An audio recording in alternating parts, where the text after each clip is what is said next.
Hey guys, here's another really special episode for you.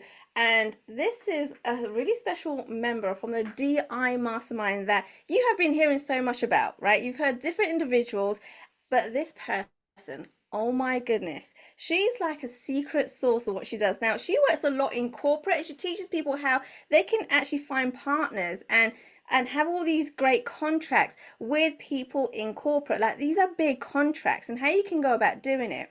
But also, she's a bit of a wild card because she's got a whole different side to her, which we are going to be discussing later on as well. So please welcome Carol Deveney. Oh my goodness, Carol, I'm super excited to have you here.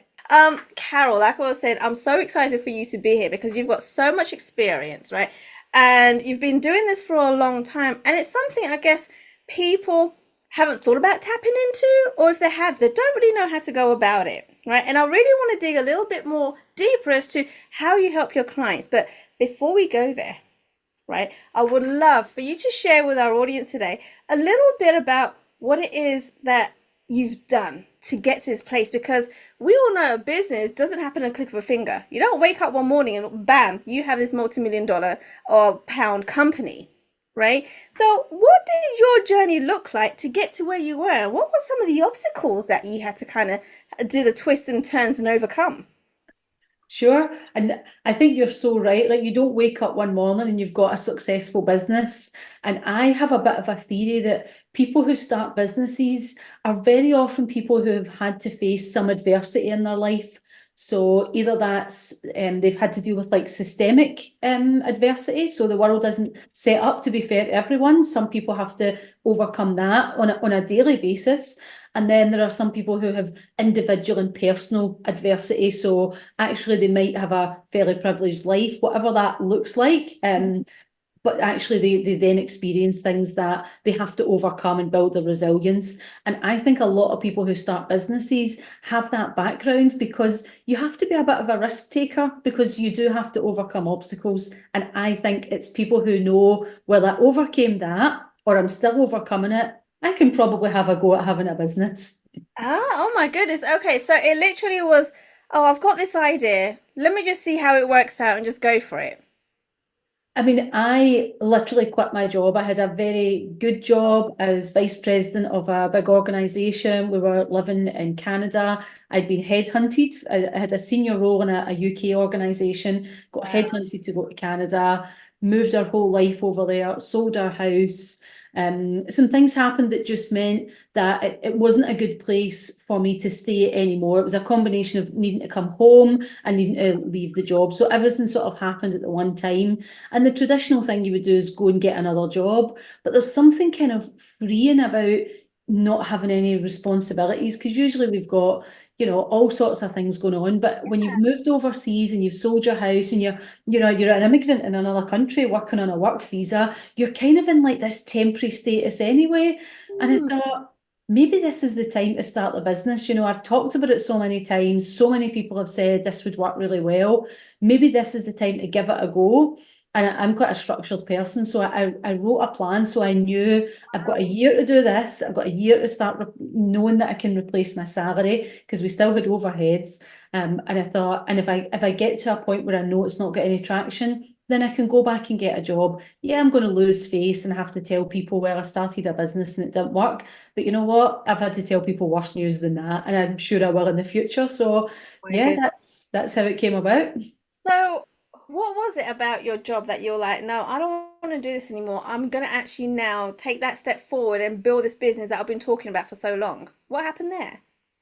I mean, I don't think anything dramatic happened there. The because the work that I do is still the work that I was doing then is very much the work I do now as a consultant, and I loved it. We definitely were missing home. We had some relatives who weren't keeping too well, and living on another continent is hard. It's hard to be on another continent when you've got family at home that aren't well, and you're not sure how that's going to play out. So that was a little bit in my head too. And then the job changed, it wasn't the employer's fault or anything like that, but some things changed just in the world and it made the job a little bit different. And I thought, oh, the combination of all these things are coming together to show me that, sometimes the universe puts you in the right state of mind at the right time, not just the right place. And it is something I had toyed with for a while. It would have been hard to leave my previous job to go and do it because I was so comfortable there. I was in such a place of comfort there. But this was different. I was new person, new country. You've taken that risk already. I thought, why not just take this final big risk? Because if I left it another 5 years, I would never have done it. And I thought, let's do it now. Let's go for it. It was the right moment for you. You're like, I got to do it now. You're never going to do it. That's awesome. So you mentioned right now, I like to get really kind of gets deep in these conversations.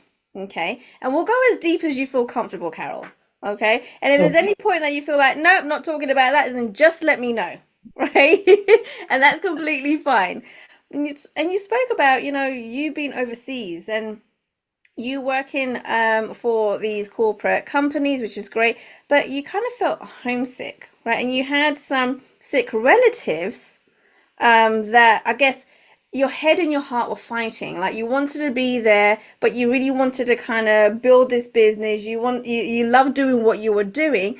And so as a woman, how do you keep going, right? Because there's always something that goes on in our lives, right? Because we wear so many different hats in our business and our personal lives. So how did you keep going, or how did you, I guess, prevent feeling so guilty, right? When all this other stuff was going around or going on in your family, how did you work with that? I mean, it's really a skill you get from working in projects, and I work in major projects, is prioritization. Like what matters now, what will matter tomorrow, what will matter in a week, what will matter in a month, and so on and so forth. So actually starting my own business was a way for me, because I knew I was going to come home to the UK to start my business. I actually went to France for a few months to live and created it there because I knew that would work well. But I created it in the UK from France, if that makes sense. Mhm. Um, and I knew that that was actually a way to have more time with my family and be closer to them. My son, who's living back in the UK, because he had been overseas too, but he'd actually moved back to the UK too. So he couldn't immediately just come to Canada and work. It's not as easy as that. So actually, by starting my own business, I thought I'm going to have more time with the people who matter. Time that time is ticking. We don't know how much time we've got left with people. So actually, I don't think I'm big on guilt anyway. I think I don't live with a lot of regrets. I make decisions based on my conscience, and I'm really comfortable with the choices I make and boundaries that I've got in life. So yeah, it was very much a what matters, and what mattered was actually it's time to go home. Although we'd only been overseas a year, we'd been away from home for 8 years. So Wow. it felt like that was the time to come home to Glasgow. And when we came home, and I said, let's go home for 2 years, see our families, spend time with them, do all it's the little stuff that you think you won't miss, but it is the little things that you miss, like being able to pop round or being able to do the simple things. It's not that, because you go home for the big things, you go home for the weddings and the christenings and the funerals, but you miss like almost like the banality of being around your family. So that's kind of what we missed. We've decided to go home for 2 years, and we've now been home 5 years, almost 6 years. And because we had a pandemic, we only just got home when the pandemic happened. So we didn't see them other than in Zoom for 2 years almost. Oh my goodness. Okay, so when you say we, right? Because I assumed that you was away and working, living on your own, right? So my husband was there. Wow. Okay, so basically you and your husband uprooted whilst your son was somewhere else in another country. Yeah. Right, right. Was he in college or university? What was going on there? He was working as a chef in Lanzarote. Oh my goodness. Okay, so all right, that's another whole thing. Like as a mother, right? How do you then like you're a wife, you're a mother, you're a business owner, you're an individual, you're a woman, like how do you put all these components, all these different components, right? Without bringing so much emotion into it, because I know there's a lot of mothers like, oh my God, my son, he's in Lanzarote. I hope he's okay. What's he doing? You don't know. At the same time, you're working on yourself and progressing in this company. Then you've got a husband at home making sure he's okay. Like, like, how did you manage to juggle all these different things?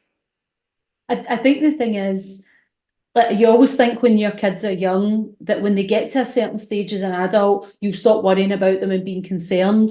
And actually, what happens is because I'm now the parent of an adult, when they become adults, you realise, oh, it's actually more tricky because now they have adult problems.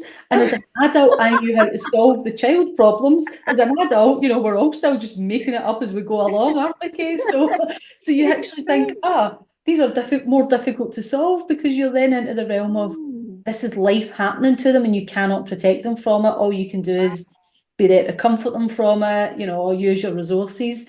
And I think for me, like I see people, getting really upset when their kids hit these big milestones. I'm always like the opposite. I think it's really exciting to see your children hit milestones. So I only have one, but each new thing is a new stage of life for them. And, myself and my husband have been parents since we were really young. We were really, really Mm. young people when I had my son. And the things that he's been able to go and do, I'm excited to see him go and travel to new countries. So yes, you're worried, and yes, I would occasionally. He lived in Chamonix for a while, and he would go snowboarding off piste all the time. And I would occasionally just send a message saying, "Just let me know you're not dead." And occasionally he would just send a message saying, "I'm not dead, by the way." Oh my So goodness. you have to let them go and just hope that what you've put in will set them in good stead, because you can't try and hold them back, and you can't try and emotionally monitor them and regulate them. But yeah, I think as a woman, a business owner, and I think even women who are not business owners, there's quite often so many people need a piece of you that it's Yeah, very that's right. easy to not leave anything for yourself. And I've definitely found myself in a space at times where I've thought, oh, I've not left anything for me for a while now. I've got to stop and Oh. reel that back in. Okay, can we dig a little deeper there, right? Mhm. Because self-love, right? Like personal development, self-care, all of those things, right, are actually huge. We don't realize how big of a component it is as a business owner, right? And to keep on going. And so when you found yourself in those situations, like, first of all, how did you become aware that, oh my goodness, this is what's happening, I need to change? And then what kinds of things did you do to change that so you can keep going and progressing in business? So it's a great question, and I think because my background is in business and leadership development, so I'm always in that space of learning new things, doing the personal development, reading the books. And that quite often, I'm quite a driven person, so I'm always driving forward. And sometimes that's the expense of standing still, Okay. because you need to sometimes stand still. So I'm always like, okay, finish that course or qualification, what am I learning next? And that's actually been a pretty successful strategy for me. I've always been a high performer in work. I've been a high performer in my business. I get stuff done. If I say something's happening, it's going to happen. We'll get it done. However, I definitely came to the life stage or I had just some really poor health a few times in a row. And it was actually my third round of COVID, which absolutely floored me. And I just, I wasn't terribly ill, but I could not get back to normality. I could not get my health back. I'd caught it when I was overseas working, just could not get it back. And I realised this is because I'm running pretty much on like a depleted level all the time. So Ah, it was a real lesson, and I basically had to hibernate for the winter. So I still had three businesses to run. So I had to make sure everything would happen and just think, what do I need to say no to? Because I'm okay saying no. It's a complete sentence. I'm fine doing it.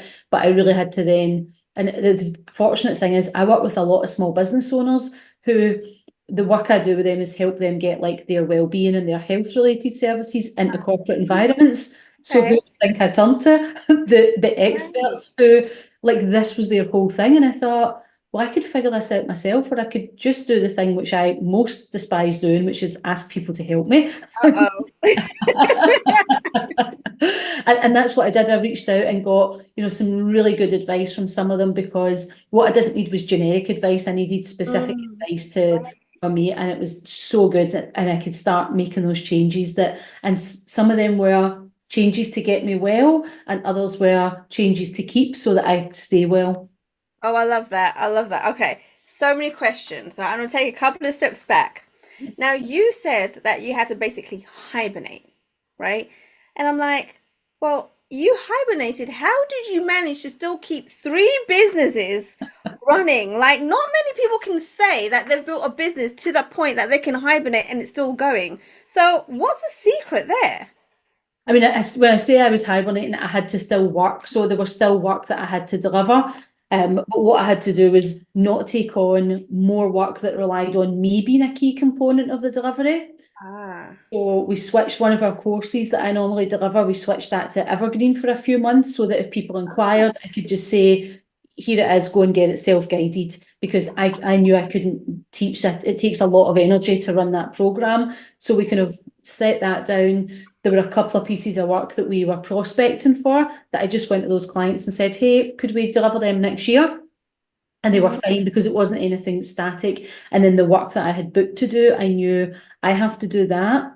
And I have to do that to a real high level of quality. So everything else that I do in life or for other people all has to come secondary to rest, recovery, and delivering what we've committed to. And of course, I asked for some extra help from within my team. I've got a great team of people able to help. And one of them, I went and said, could you take over all of this stuff? And she just went, yeah, and she did it within a week. So that was really good. Oh wow. Okay, that's awesome. And I love the fact that you're still working in your business, but what I'm hearing is all you did is restructure, right, what you were doing, right? And that's the key here. It's just restructuring, understanding what it is that you need right now in life and in business, right? And be able to restructure that. And so many people build a business to work around their life, right? And that's exactly what you've done, right? So no matter what, you knew exactly, right, I've got this is what's going on right now, and we need to go online for the time being, right? So you don't have to work with any one-on-one clients or do any kind of retreats or group work or anything like that, but it can go all online. And not many people have a business that can just switch like that, right? Which is really cool. And so did you intentionally decide that, okay, if I'm going to build this business, it's got to be something that can go all online with a click of a finger? I mean, I didn't when I first started my business, because when I started the business, we had not had a pandemic. Mm. And I think I registered the business in like the February before, so a year before. We Ah. started trading pretty much in the August, and in the following February we went into the pandemic, and we were on like active work with this was in the project side of the business, so all our corporate clients, everything went online on a weekend. And people said, can you do this work remotely? And I thought, well, I have no idea. We've never done it remotely. So Yeah, we yeah, then, we then spent almost 2 years delivering the business online. And within that space of time, because I thought this might not have been the best time to chuck a really good job and start a business. And now I'm in a pandemic, wondering how you build a business. yeah. Suddenly you've lost your ability to go out and network with people. All the things that you rely on had suddenly gone. So it made me very focused on, okay, I need to have business resilience, and business resilience looks like being able to deliver services online, either with my input or without. So that was then a very deliberate, like strategic move to say, how can I learn how some of this can go online? And what we'd started to see as well is that some parts of our business worked really well online, and other things we knew were better in person. So we started to then see, these things work well. Well, we can do more of that online, and some of that can run either passively or semi-passively. So yeah, but it was a strategy we designed because it Yeah. was forced upon us. Oh my goodness. Okay. And I think that's the case with a lot of people that have businesses and the pandemic happened. Is like, oh my goodness, let's scramble. What can we do? Right? How can we change things? And you did it really successfully. It really worked out well for you, which was amazing. And it proved the point when you did fall ill, right? You did get sick and it was still going, right? So that's awesome. I love that. Now I want to talk about what you said previously as well about you not wanting to ask for help or not feeling comfortable about asking for help, but you knew this is what you had to do. So what was going through your mind, right? Because you probably was fighting this for a long time. Like, no, I'm not gonna ask for help, right? So what was going through your mind where you kept telling yourself you're not gonna ask for your help, and then you took that step forward and were like, no, I need to ask for help. I mean, I'm really good at asking for help for other people. So if you needed something, yeah, be like, hey, I'll go and ask them for it. And I'll just scroll in and be like, hey, Kay needs this. Can you do it? No problem. I'm an oldest daughter, first child, first grandchild and everything. So, and a type A personality. So our thing is, I'll do it myself. No, I will ask people to help. Now, in a team or a work environment, it feels totally different because delegation is just a task, isn't it? So it doesn't ever feel the emotional burden of asking someone to help me personally.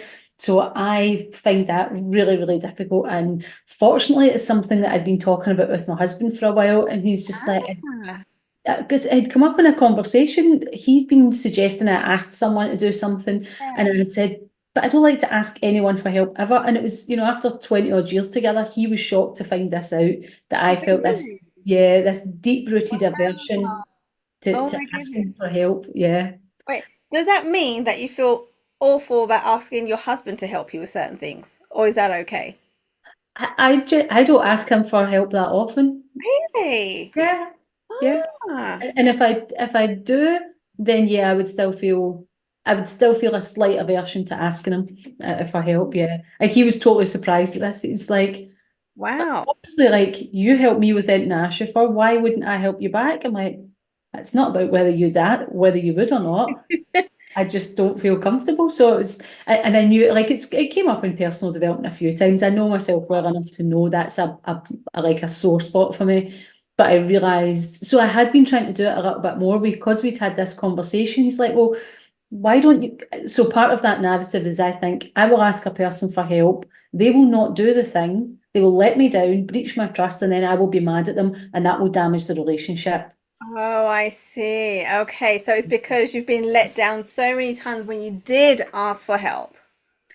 Maybe Okay. sometimes, but also because I kind of just had this, I don't know what this, it's one of those subconscious beliefs that Yeah. somehow, because it took me a while to get to, well, why is it I don't want to ask for help? And I'm like, oh, because I would rather do it myself and maintain the relationship than have them let them down. Because if you breach my trust, it's really difficult for us to Yeah, repair the relationship because that's my number one value. And our values are the bit that when people breach them, that's hard to come back from, isn't it?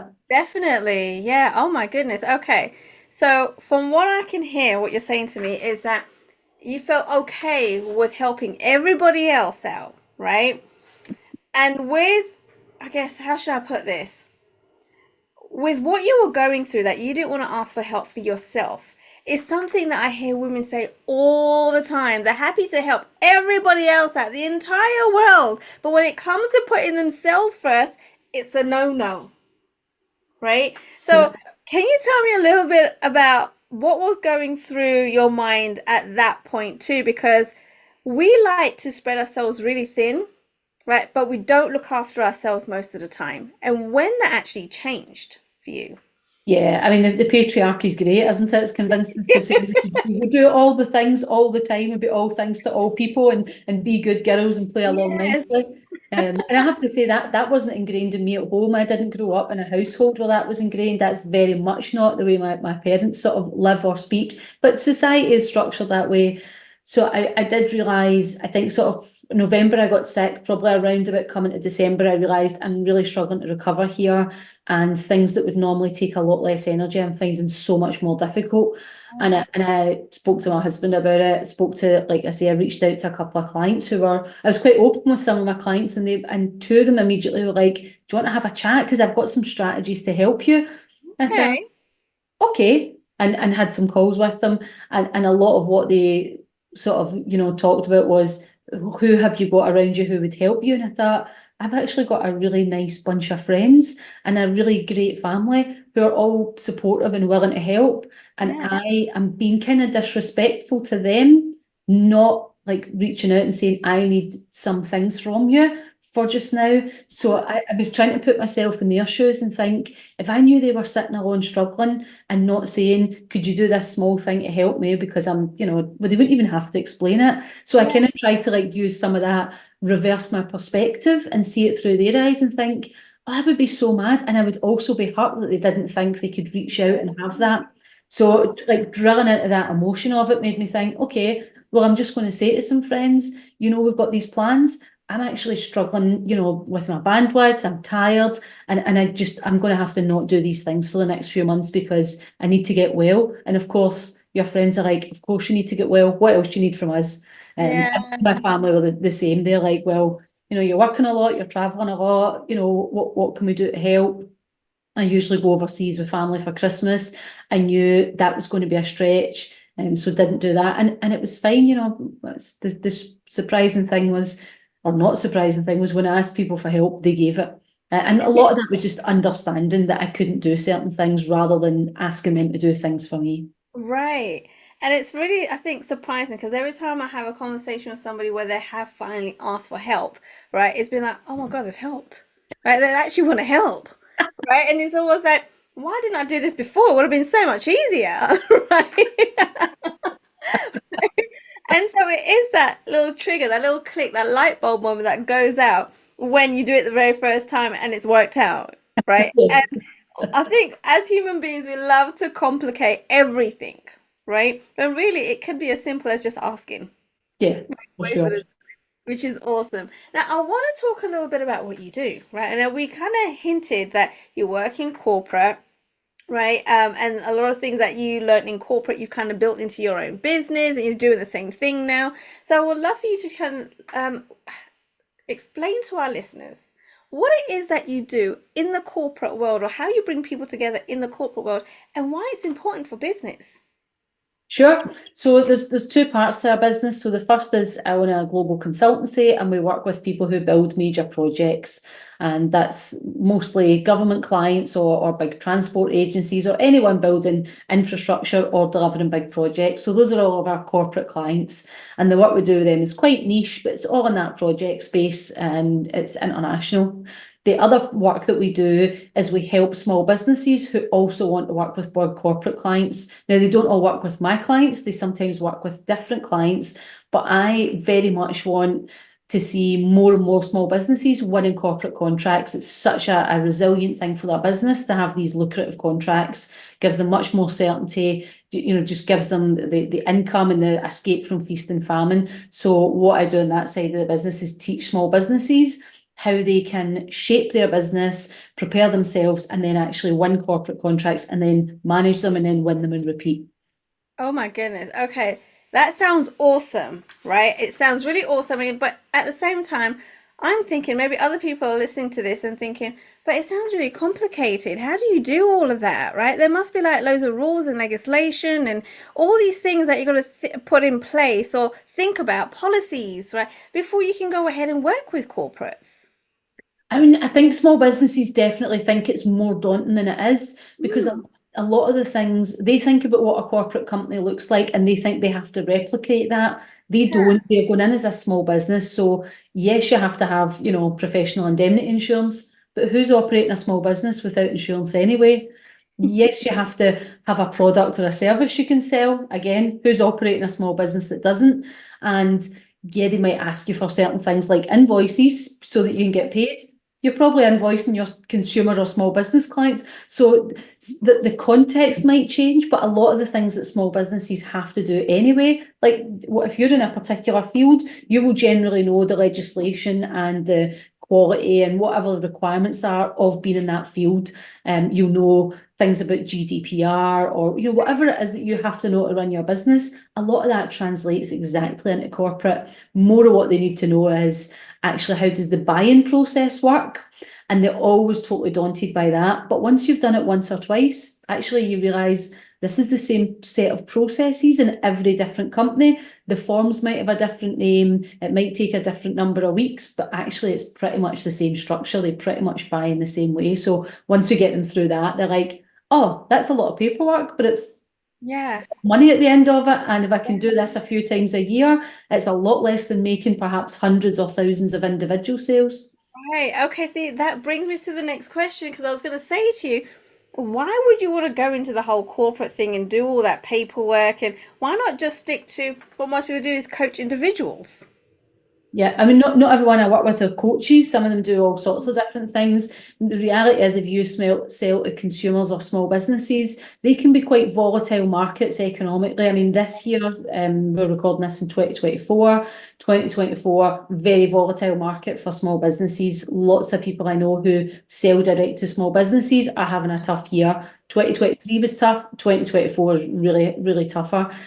Corporates have budgets every year. Yes, they might go up and down, but they're always spending, and they're spending on the kind of scale that when they make cutbacks, us as small businesses, our budget that we're getting from them to us is huge, but to them is small. So we're rarely the people that we cut that get Yeah. cut from the budgets, and they also tend to buy in bulk. So you might make, you know, one year we made a sale to a corporate that paid all of our bills for the future year. So we knew from that one contract, everything we make from now on is profit. And that made us really creative that year. We could take some chances, some risks. We grew another part of the business because that one order that we signed, we knew, well, everything's paid for the rest of the year. We're now into profit, and that's great. That gives you headroom of a year. Of course, we brought in more contracts that year, but that purchase in bulk is so good for small businesses because it gets them out of thinking month to month and week to week. Yeah, and I love that. Okay, so you're really simplifying it here. This is awesome. And so I guess if you've never done this, right, and you are like, okay, I want to work with corporate, I want to work with Panasonic and Sony and all these big companies, is it possible? Should we start small first and then work your way up? I mean, I don't, lots of people ask that question. I don't really say start small. I mean, if you feel really spooked by it, start with a medium-sized company. But I think, you know, go big or go home, you know, why not? Big companies want to work with small businesses because they know that we're creative, we're innovative. When they come to us for solutions, we can very quickly come up with them and then quickly deploy them because we're much more nimble than much bigger businesses who've got more process and more decision makers. We're very often the decision makers in our own business. So that really appeals, and that creativity is massive. So no, I would say go as big as you like. Oh, wow. Okay. And is it as easy as just picking up the phone to them and saying, hey, I would love to kind of work with you guys on X, Y, and Z? Or is there a particular process you have to follow to work with corporates? I mean, it kind of depends a bit on the corporate. So, you know, I could talk for hours about the different approaches. But I generally say your best conversion will be meet people in person, tell them what you do. So if you can get something called like a meet the buyer event or a supplier information event, that's a great way to actually meet people directly, tell them what you do. But there are other things you can do, like there are huge organizations like Microsoft, Google, Facebook, other companies that are that scale. And if you're in the UK, places like John Lewis, in the retail environment, they actually run courses to teach you how to be a supplier to them. And those courses are Oh, free. So it might take 4 or 6 weeks, but they will show you how to get registered on their database, how to become approved as a supplier, how you win work, how to manage that, how to send invoices. Really, really good. So that's a good way to do it. You can go in that interesting. way. Oh, I had no idea about they had all these things out there, right? So that is pretty cool. And so is having these courses on how you can become a supplier like really common? Do all big companies do this, or is it just selected few? I would say not all companies do it. I mean, most big companies have got an intention that they want small businesses in their supply chain, and a lot of that's written into their policies. Only some of them run programs, and it's some of the biggest ones in the world. So the sort of huge, you know, behemoths of the corporate world tend to be, the bigger they are, the more likely they are to run something like that. Got it. Okay. Okay. Now, we've spoken a lot about corporate, right? And it's very clear that you're an expert when it comes to working with different corporate companies, right? But we also know there's a different side, right? Now, we all went to Vegas, right? We did go to Vegas, indeed, yeah. I Right, suspect what happens in Vegas is about to not stay in Vegas. well, I'm not going to spill the beans on everything, right? But I think there was a moment, and you probably know what I'm going to be saying. There was a moment where we saw a different side to Carol together. And no, I don't, she wasn't drinking at the time, right? So it was nothing like that. And no, we weren't gambling at the time, right? Yeah, And it was in a bar, restaurant kind of place, right? yep. And there was an electric bull. Right? And I think it came to surprise to every single person, right? That was there watching and even heard afterwards, right? That you got on this electric ball and you worked wonders, right? So can you explain what happened there? Because I actually wasn't there, but I saw the pictures on Facebook and it was talked about for a long time by people in DI. So what happened there? So I have to admit that, yeah, I did pretty well riding that bucking bronco. That was not my first time on a bucking bronco, and it probably won't be my last time. Yeah, I definitely have a bit of a taste for adventure and a little bit of a taste for the strange at times as well. And we were in Vegas. I think we might have had two drinks that day, but we were drinking a lot. Quite often, I'll go months without any drink. But we were in Vegas, so I think we'd had a couple of margaritas, but not lots. And a couple of the ladies had said, "Oh, we want to go to this bar in the hotel," and it's like a sort of Western themed. And one of Right. them said, "And I think I'd like to ride the Buck and Bronco." And I said, "Oh, I love a Buck and Bronco. Let's ride the Buck and Bronco." So Yeah. we went in, we ordered some food and some drinks, and you had to get tickets organised to ride the Buck and Bronco. So we said, "We'll have two tickets for this table to ride the Buck and Bronco." Um, and I thought, it's not my first rodeo, literally not. I'm going on at the Buck and Bronco before we eat the food because I do not want to go Right. afterwards. Yes, So I'd smart. said to the two ladies, right, let's go for it. And they were howling with laughter. And I said, well, film it because we're all on social media, it promotes our businesses. Take a video. Went on, rode the Buck and Bronco. I'll give a little bit of a review here that there was a point where I was riding the Buck and Bronco and the corporate side of me did kick in because I thought, Ooh. I'm not sure if my travel insurance covers an injury received in America whilst riding a Buck and Bronco. So sometimes when you come off the Buck and Bronco, if you're holding too hard, you can hurt yourself. So I thought as soon as it starts to spin really fast, if as soon as I feel myself coming off, I'm just going to let myself go. I'll not fight it too hard because that's when you get hurt, is when you're fighting against it. These are my Buck and Bronco riding tips. So I came flying off. I fell off actually fairly gently. Wasn't too Right. bad. Laughed away. We got some great footage. The other was sat and ate dinner, and the other girl said, "I can't possibly ride the Buck and Bronco. I'm too full. I'll be sick if I do." No. Okay, so this other person then didn't go on. Nope, she did not. So you did that. We all had a laugh. Right? And I think Definitely. every time people bring it up and speak about it, it gives people a giggle, Yeah, right? But we saw a whole different side to Carol, right?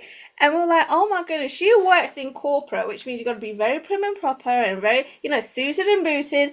But right now, it's a whole different game. Right? And I think just seeing that, right, really open people's eyes as to, you know what, everyone has different sides. Like you, just because you're doing this in business doesn't mean that's how you have to be all the time, right? absolutely. And that's true in corporate as well. You have people of all different, you know, backgrounds, interests, and definitely like the thing about the pandemic is it brought everyone was used to being in an office together, which is a very bland environment. Suddenly we all went into everyone's homes through the Yeah. power of Teams and Zoom, and we started to see what people's homes were like. We started to see what people had in their artwork on their walls, or that they had guitars, or they had children and pets. And actually, that's one of the few good things to come out of the pandemic is that I see people bringing much more of themselves into that corporate environment because Yeah. suddenly they had no choice when we all went into each other's homes. And people are interested in that much more than the banality of, meetings and agendas. Definitely. Oh my goodness. This is awesome. So I know at this point, Carol, people were thinking, okay, they want to get to know you, right? They want to learn more about you. And a little birdie told me that you have a gift for everybody as well. Would you be able to share a little bit about that? I do, yeah. I have got a proposal template, which if you want to work with corporate, there's a little training to go with it as well. This template will help you basically be able to propose your services to corporate. It shows you the format, tells you the training, tells you what to write, how to write it. This template has now made, I think it's getting close to £3.5 million it is made for small businesses that I work with.